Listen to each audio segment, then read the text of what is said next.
प्रिय विद्यार्थियों, मैं डॉक्टर लालजी यादव आज आपके सामने कक्षा 12 रसायन विज्ञान के अध्याय 5 पृष्ठ रसायन का भाग 2 डिस्कस करूंगा। आपने भाग 1 में देखा था कि हमने किसकी चर्चा की थी? कोलाइड की सामान्य अवधारणा, कोलाइड के प्रकार और कोलाइड निर्माण की विधियां, इसकी चर्चा आपसे हुई थी। आज भाग 2 में आपका डिस्कशन होगा कोलाइडों का शोधन, ब्राउनी गति, टिंडल प्रभाव और कोलाइडों का आवेश। कोलाइडों का शोधन, देखिए, अगर आपको शोधन का अर्थ बताएं तो आप जो सामान्य डेफिनेशन पढ़ते हैं, कहते हैं कि अशुद्धियों को दूर करना क्या कहलाता है? शोधन कहलाता है। यहां ये बात इंपॉर्टेंट होती है कि जब आप कोलाइड का शोधन करने जा रहे हैं तो आपको पता होना चाहिए कि कोलाइड में अशुद्धियां किस पदार्थ की हैं। जैसे ये आपके पास किसी पदार्थ का कोलाइड है और आपको इसका शोधन करना है, तो पहले आपको जानना क्या है, इसमें अशुद्धियां क्या हैं। अगर कोलाइडी अशुद्धियों की बात करें तो आप जानते हैं कि जो कोलाइडल साइज है वो 1 नैनोमीटर से 1000 नैनोमीटर तक है कोलाइडी कणों का। अगर कोलाइडी निकाय में वास्तविक विलयन के कण आ जाएं या आयन आ जाएं तो वो क्या हैं? वो अशुद्धियों के रूप में उपस्थित हैं। इन्हें पृथक करना ही क्या कहलाता है? इन्हें पृथक करना ही कोलाइडों का क्या कहलाता है? शोधन कहलाता है या शुद्धिकरण कहलाता है। क्या कहलाता है? शोधन या शुद्धिकरण कहलाता है।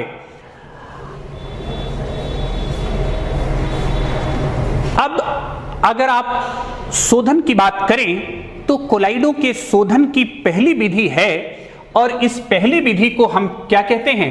पहली विधि को कहते हैं अपोहन। क्या कहते हैं? डायलिसिस।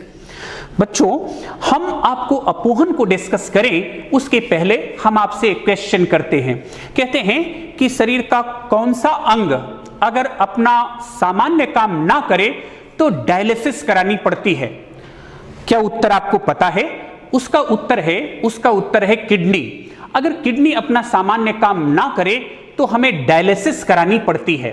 तो कहते हैं कि क्यों डायलिसिस करानी पड़ती है? इसका उत्तर यह है कि रक्त खुद भी ब्लड क्या है?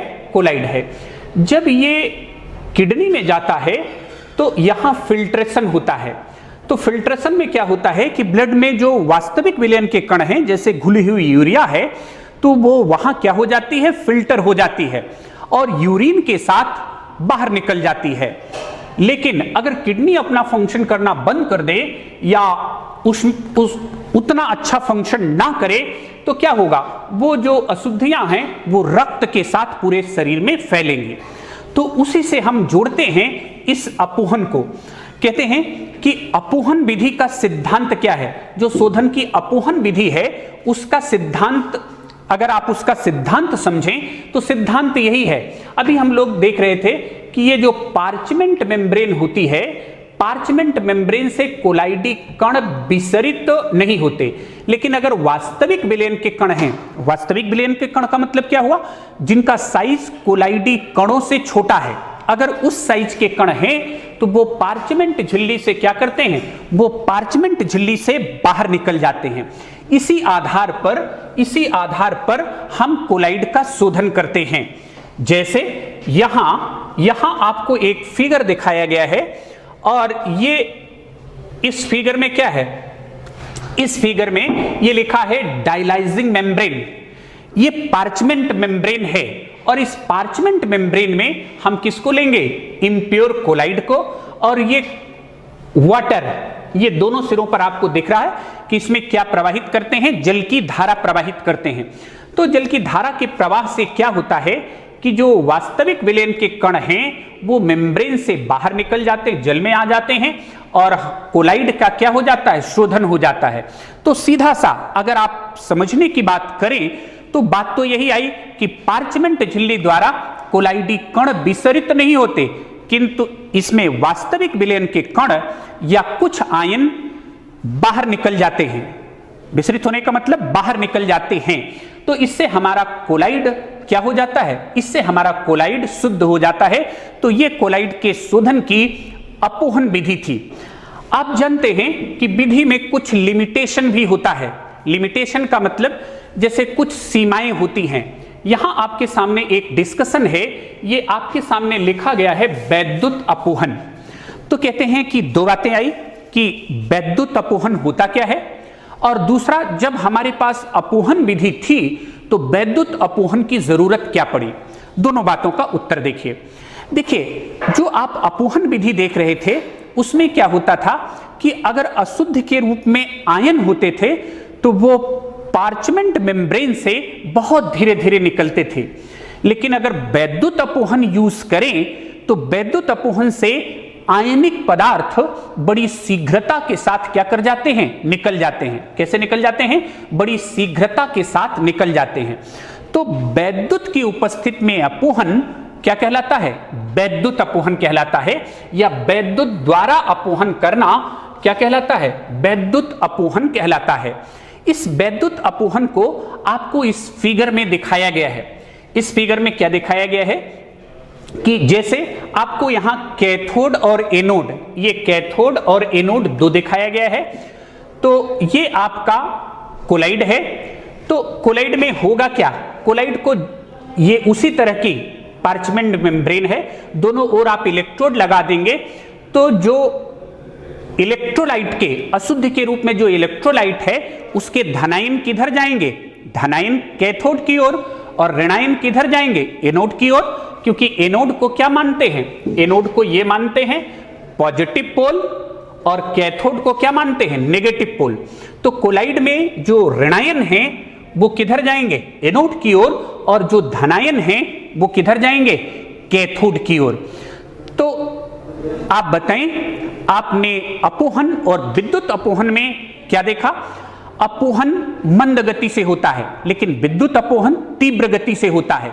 और विद्युत अपोहन का और क्या अच्छा बेनिफिट है, अच्छा उसका बेनिफिट यह है कि अगर कोलाइड में आयनिक पदार्थों की अशुद्धियां हैं तो विद्युत अपोहन करने से वो बहुत ही शीघ्रता से क्या हो जाती हैं, वो बहुत ही शीघ्रता से क्या हो जाती हैं, दूर हो जाती हैं। अभी आपको कोलाइडों के शोधन की एक और विधि डिस्कस करनी है, और इस विधि को क्या कहते हैं, इस विधि को आपके सामने लिखा गया है। यह विधि क्या है, यह विधि कहलाती है अति सूक्ष्म निस्यंदन। यह विधि क्या कहलाती है, अति सूक्ष्म निस्यंदन। आपको निस्यंदन का अंग्रेजी शब्द बताएं, फिल्ट्रेशन।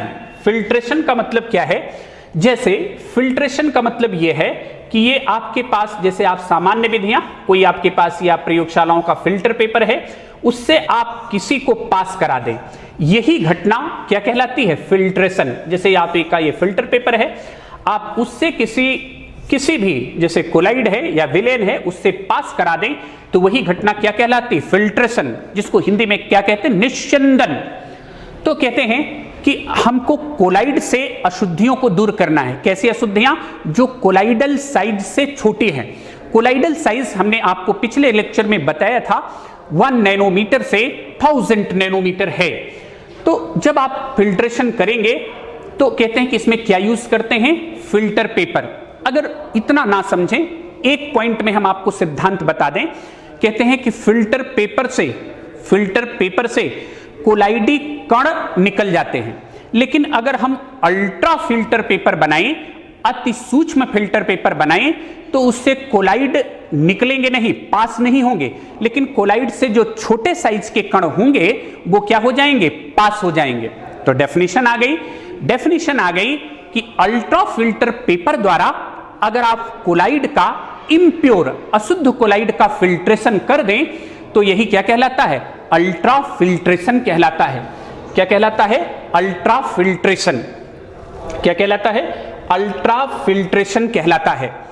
अब ये आपको बताया गया है कि ये आपके पास इम्प्योर कोलाइड है, क्या है, इम्प्योर कोलाइड है, और उससे हम क्या करते हैं, उससे ये अल्ट्रा फिल्टर मेम्ब्रेन लिखा है, यही अल्ट्रा फिल्टर पेपर है, तो इससे क्या होगा, जो छोटे साइज के कण हैं वो आपको निकलते हुए दिखाई दे रहे हैं, और कोलाइड जो उससे बड़े साइज का कण है वो इधर ही रह रहा है।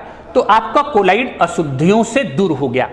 अब कहते हैं कि अल्ट्रा फिल्टर पेपर बनाते कैसे हैं।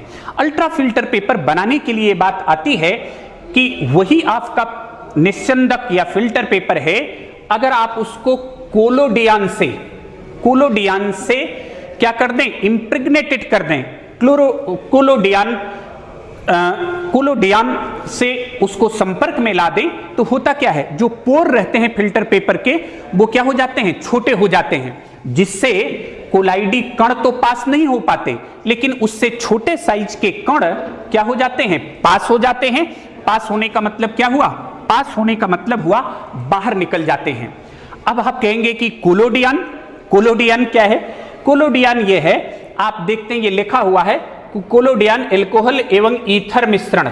एल्कोहल एवं ईथर ये आप जानते हैं, आपके कोर्स में भी है, एल्कोहल, फिनॉल और ईथर, एक चैप्टर पूरा पढ़ेंगे। और ये कोलोडियन क्या होता है बच्चों, कोलोडियन एल्कोहल तथा ईथर के मिश्रण में नाइट्रोसेलुलोज का 4% विलयन होता है। इसमें स्लाइड जो आप देख रहे हैं 45% छपा है, 45% के स्थान पर आप क्या पढ़ेंगे, 4%। तो बात क्लियर हो गई। कोलोडियन नाइट्रोसेलुलोज का एल्कोहल तथा ईथर में 4% विलयन है। कितने प्रतिशत विलयन है, 4% विलयन है। अगला बात जो हमें डिस्कस करनी है वो है कोलाइडों के गुण। क्या डिस्कस करना है, कोलाइडों के गुण। हम कोलाइडों को पढ़ते हैं तो उसमें ये डिस्कशन की बात आती है कि कोलाइड कौन कौन सा गुण क्या करता है, प्रदर्शित करता है। कोलाइडों के गुण में एक आपको बताया था, ये पहले ही डिस्कशन हो गया था कि कोलाइड किस प्रवृत्ति के हैं, विषमांगी। इसमें 2 प्रावस्थाएं हैं, पहला क्या, परिक्षिप्त प्रावस्था, और दूसरा क्या, परिक्षेपण माध्यम। परिक्षिप्त प्रावस्था के कण ही क्या कहलाते हैं, कोलाइडी कण कहलाते हैं। अभी गुण में आपके सामने है, और वो आपके सामने क्या लिखा है, ब्राउनी गति। आप कहेंगे नाम कहां से आया, नाम आया रॉबर्ट ब्राउन के नाम से। रॉबर्ट ब्राउन के नाम से ये ब्राउनी गति कहलाती है। रॉबर्ट ब्राउन ने सबसे पहले इसे पॉलन ग्रेन्स, परागकणों में देखा था, और इसीलिए इस गति को क्या कहते हैं, ब्राउनी गति कहते हैं। आपको ब्राउनी गति का 3 देखिए, आप लिखने का भी तरीका सीखें। हमने आपको स्लाइड में इसलिए रिटन मैटर दिखा दिया है कि आप परीक्षाओं में इसी तरह से लिखें। जैसे टू द पॉइंट क्या है, पहले क्या लिखेंगे, ब्राउनी गति क्या है, दूसरा ब्राउनी गति का कारण क्या है, और तीसरा ब्राउनी गति का महत्व क्या है। एकदम सीक्वेंस वाइज होना चाहिए, और उन्हीं सीक्वेंस वाइज पर हम आपको व्याख्या भी देंगे। पहली बात हम क्या कहेंगे कि व्हाट इज ब्राउनियन मोशन, ये ब्राउनी गति होती क्या है। तो आप देखते हैं कि अगर किसी कोलाइड को ले ले तो कोलाइड में क्या है, ये आप सीख गए थे कि 2 चीजें हैं, परिक्षेपण माध्यम और परिक्षिप्त प्रावस्था। परिक्षिप्त प्रावस्था के कण ही कोलाइडी कण हैं, और इन्हीं का साइज 1 नैनोमीटर से 1000 नैनोमीटर है। तो कहते हैं कि किसी कोलाइडी निकाय में देखें तो कोलाइडी कण निरंतर अनियमित गति करते हैं।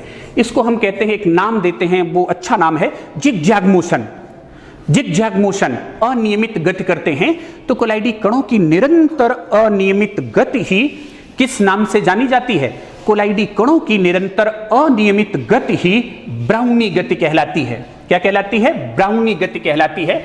ये जो कोलाइडी कण निरंतर अनियमित गति करते हैं वो क्या कहलाती है, ब्राउनी गति कहलाती है। अब उस ब्राउनी गति को हमने यहां एक फिगर के माध्यम से प्रदर्शित किया है। ये आपका ब्राउनी गति का फिगर है जो आपको दिखाया गया है। ये जिगजैग मोशन है। ये कैसी मोशन है, जिगजैग मोशन है। ये जिगजैग मोशन है। अब दूसरी बात आती है कि ब्राउनी गति का कारण क्या है, ब्राउनी गति क्यों होती है। अभी हमने आपको एक फिगर ऐसे दिखाया था कि ये मान लो कोलाइड है, तो इसमें 2 चीजें हैं, माध्यम है और कोलाइडी कण है।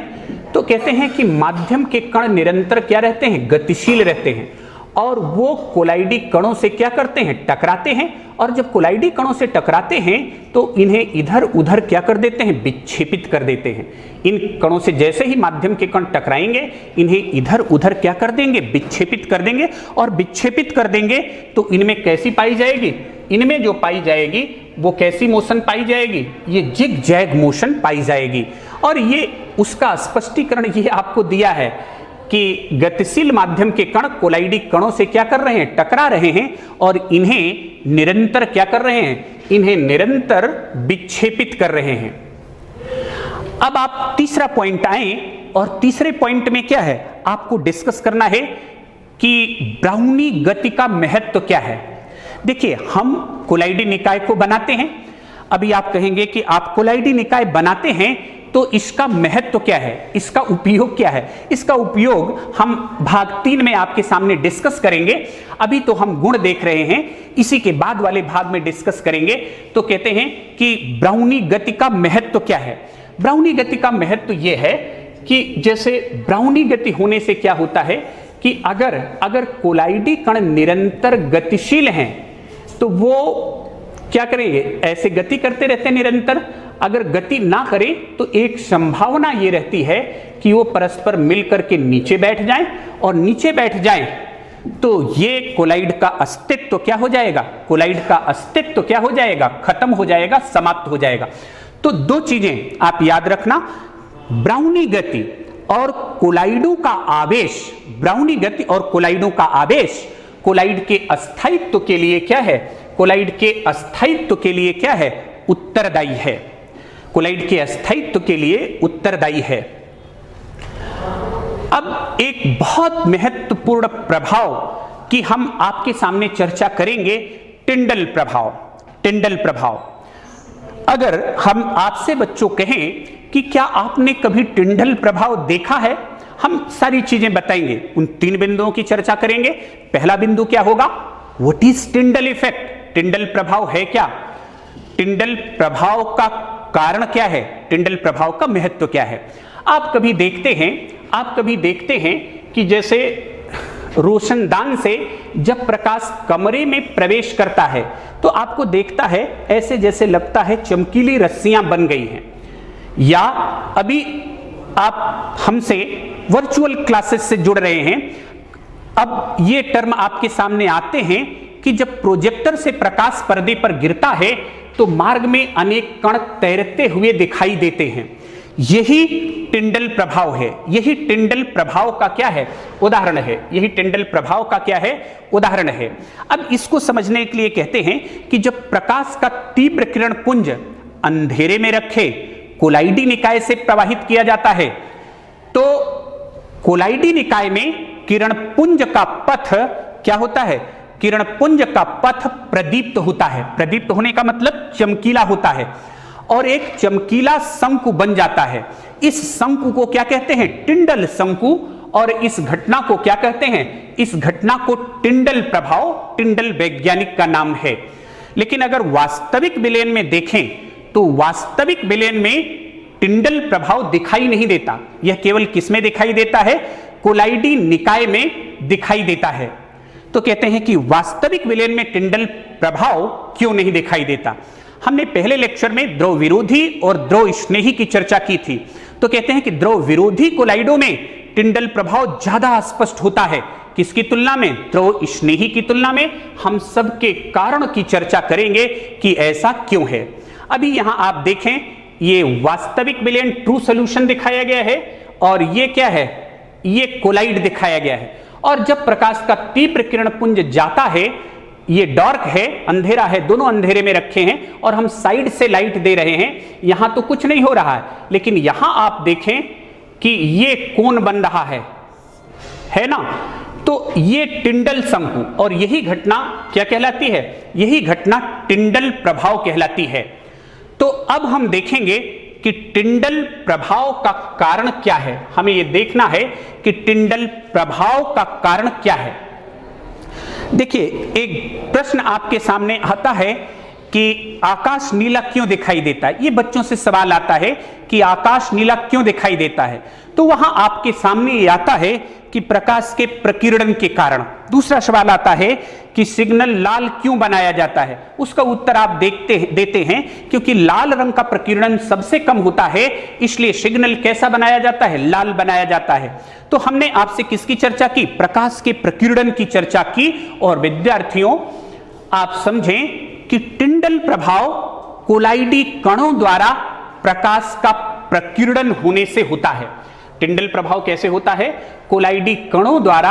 आपने देखा कि ये कोलाइड है और कहां है, डार्क में, और जब प्रकाश का तीव्र किरण पुंज इससे जाता है तो ये जो कोलाइडी कण हैं ये प्रकाश को प्रकीर्णित कर देते हैं। प्रकीर्णन का मतलब क्या होता है, फैलाना। तो कहते हैं कि हमें ये जो तैरता हुआ दिखाई देता है टिंडल प्रभाव में, वो क्या है, वो कण है या प्रकाश है। आप बिल्कुल क्लियर समझें, टिंडल प्रभाव में कोलाइडी कण दिखाई नहीं देते, अपितु इनके द्वारा प्रकीर्णित प्रकाश दिखाई देता है। तो टिंडल प्रभाव किस लिए होता है, कोलाइडी कणों द्वारा प्रकाश के प्रकीर्णन होने से होता है। और द्रव विरोधी में इसलिए स्पष्ट होता है कि जो द्रव विरोधी कोलाइड होते हैं उनकी यही विशेषता है कि उनका माध्यम से प्रबल आकर्षण नहीं होता है, इसीलिए वो प्रकाश को अधिक प्रकीर्णित करते हैं और उनमें टिंडल प्रभाव अधिक स्पष्ट होता है। फिर आप कहेंगे कि टिंडल प्रभाव वास्तविक विलयन में क्यों नहीं दिखाई देता। बच्चों, वास्तविक विलयन के कण छोटे होते हैं, वो प्रकाश का प्रकीर्णन नहीं कर पाते, इसीलिए वास्तविक विलयन में टिंडल प्रभाव दिखाई नहीं देता है। आप देखते हैं कि वास्तविक विलयन में ये टिंडल प्रभाव क्या होता है, ये टिंडल प्रभाव दिखाई नहीं देता है। ये उदाहरण हमने आपको बता दिया था, टिंडल प्रभाव के उदाहरण। और अभी हमने आपसे टिंडल प्रभाव ये लिखा हुआ है, स्लाइड में लिख इसलिए देता हूं कि आप उन्हीं बिंदुओं को देखें कि आप अपनी जब परीक्षाओं में लिखें तो टू दी पॉइंट, विज्ञान में क्या होगा, टू दी पॉइंट इसी तरह से लिखें। और अब ये देखना है, अगली बात ये देखनी है कि टिंडल प्रभाव का महत्व क्या है। टिंडल प्रभाव का महत्व ये है कि 1903 में वैज्ञानिकों जिगमॉन्डी और सिडेंटाफ ने इसी टिंडल प्रभाव का प्रयोग करके अल्ट्रा माइक्रोस्कोप बनाया। आप जानते हैं माइक्रोस्कोप के बारे में, 1590 में जैकेरियस जॉनसन ने पहला कंपाउंड माइक्रोस्कोप बनाया, फिर अल्ट्रा माइक्रोस्कोप आया और 1932 में नॉलैंड रस्का ने इलेक्ट्रॉन माइक्रोस्कोप बनाया। तो सब में क्या है, सब में मैग्निफिकेशन पावर या आवर्धन क्षमता बढ़ गई। तो अल्ट्रा माइक्रोस्कोप में होता क्या है, अल्ट्रा माइक्रोस्कोप माइक्रोस्कोप की तरह होती है, लेकिन उसमें लाइट कहां से आती है, साइड से आती है। तो विजिबिलिटी क्या कर जाती है, विजिबिलिटी दृश्यता क्या कर जाती है, बढ़ जाती है। अब अगर अगली बात की चर्चा करें तो कहते हैं कि ये हमारे सामने डिस्कशन है, और ये डिस्कशन क्या है, ये डिस्कशन है कोलाइडी कणों पर आवेश। तो कहते हैं कि इसका मतलब क्या है, कोलाइडी कणों पर आवेश का मतलब यह है कि आपको शुरू के लेक्चर में बताया था कि कोलाइडी कण का मतलब परिचित प्रावस्था के कण आवेशित होते हैं, उन पर एक ही आवेश होगा, चाहे धनावेश या ऋणावेश, और उसी आधार पर आप इनको कहते हैं ऋणावेशित साल या धनावेशित साल, और उनके ये उदाहरण दिए गए हैं। तो कहते हैं कि कुछ ऋणावेशित साल होंगे जिनके कणों पर ऋणावेश होगा, और कुछ धनावेशित साल होंगे जिन पर धनावेश होगा। अब ये सवाल आता है कि ये आवेश आता कैसे है। जैसे यहां आपको लिखा हुआ है, वही उदाहरण है, दो उदाहरण आपके सामने है कि सिल्वर नाइट्रेट की क्रिया Ki से कराई जाए। तो Ki का क्या ले लिया, Ki का आधिक्य ले लिया, Ki का क्या ले लिया, आधिक्य ले लिया, ज्यादा मात्रा में ले लिया। तो AgI साल बन गया। कौन सा साल बन गया, AgI। कौन सा साल बन गया, AgI साल बन गया, सिल्वर आयोडाइड का साल बन गया। अब ये ऋणावेशित साल है, और अगर AgNO3 का आधिक्य ले लें तो सिल्वर का कैसा साल बनता है, धनावेशित साल बनता है।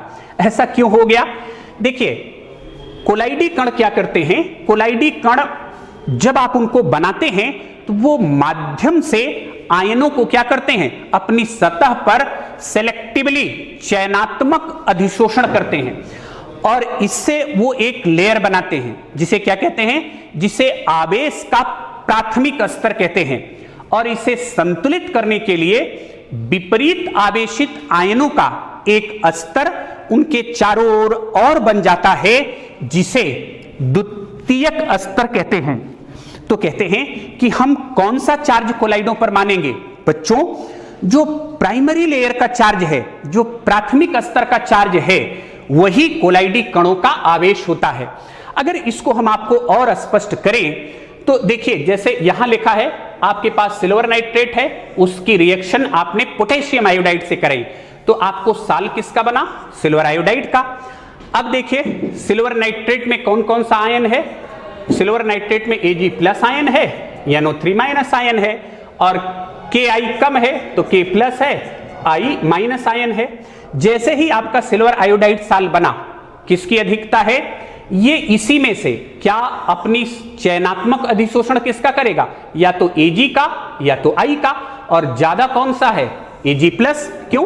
क्योंकि आपने AgNO3 आधिक्य में लिया है, तो वो अपनी सतह पर इसको अधिशोषित कर लेगा, तो ये धनावेशित साल बन जाएगा। अगर Ki ज्यादा ले लें तो Ki से कैसा बन जाएगा? Ki से बन जाएगा ऋणावेशित साल। क्या बन जाएगा? ऋणावेशित साल बन जाएगा। इसको हमने फिगर के माध्यम से दिखाया है कि Ki में आप क्या मिला रहे हैं? AgNO3, और दूसरा AgNO3 में आप क्या मिला रहे हैं? Ki मिला रहे हैं। और ये उसी डबल लेयर को, इलेक्ट्रिकल डबल लेयर को, ये प्राइमरी लेयर, सेकेंडरी लेयर, तो प्राइमरी लेयर का चार्ज ही कोलाइडों का चार्ज है, और आवेश के कारण जो विभव आता है, जो पोटेंशियल आता है, उसको एक नाम देते हैं, और वो पोटेंशियल क्या कहलाता है? जीटा पोटेंशियल कहलाता है। क्या कहलाता है? जीटा पोटेंशियल कहलाता है। और यहां उसी को हमने वैद्युत कण संचलन के माध्यम से दिखाया है कि इससे हम पता कर सकते हैं कि कौन सा कोलाइड धनावेशित है, कौन सा ऋणावेशित। कैसे पता कर सकते हैं? अगर कोलाइडी परिसीमा एनोड की ओर जाती है, कोलाइडी परिसीमा एनोड की ओर जाती है, तो वो ऋण कण संचलन कहलाएगी, और ये कोलाइड पर ऋणावेश बताएगी, और कैथोड की ओर जाती है तो ये धन कण संचलन होगा, और ये कोलाइड पर क्या बताएगी? धनावेश। तो वैद्युत कण संचलन द्वारा हम कोलाइडों पर क्या पता करते हैं बच्चों? आवेश पता करते हैं। तो इस चैप्टर में बच्चों हमने आपको बताया कि कोलाइडों का शोधन कैसे होगा, कोलाइडों के कुछ प्रमुख गुण कौन कौन से हैं, और इस पर आधारित आपके असाइनमेंट है कि इसको आपको रीजनिंग करना है कि क्या प्रेक्षण होंगे निम्नलिखित परिस्थितियों में, क्या प्रेक्षण होंगे जब प्रकाश किरण पुंज कोलाइडिक साल में से गमन करता है। आपने सीख लिया कि क्या दिखाई देगा? टिंडल प्रभाव दिखाई देगा। तो इन प्रश्नों को आप बच्चों सॉल्व करिएगा। अगले भाग 3 में हम कोलाइड के और कुछ तथ्यों की चर्चा करेंगे। धन्यवाद।